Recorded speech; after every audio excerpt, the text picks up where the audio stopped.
place, meaning the job market. Now, that's something we don't hear a lot about. Explain, Pastor.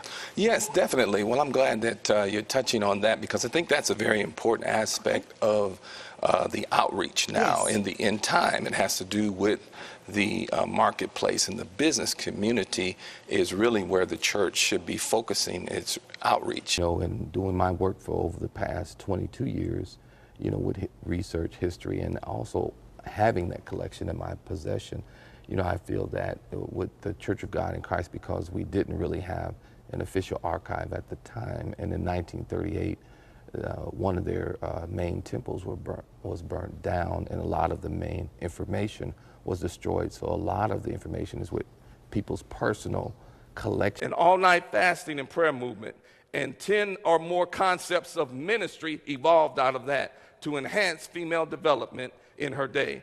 Women's Auxiliary was her brainchild organization, created one of the strongest financial powerhouses within the Church of God in Christ, was the women's department.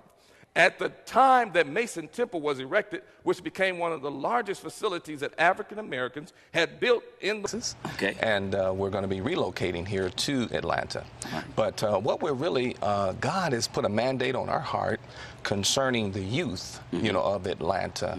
And basically that vision is really not just Atlanta alone, but it's really throughout the world.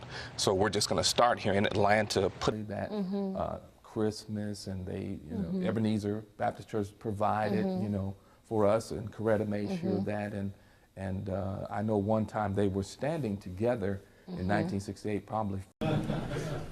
You know, one of the, you've used some really important words that describe the life of Pentecost, and I want to shift just a little bit, because we're going to be of thoughtful, anointed people who are also comfortable, as it were, in the supernatural. Maybe you could tell me what your observations are there. Yeah, that's a good point. I think, you know, when we really look at the dichotomy of the move of God, you know, one of the landmarks would be the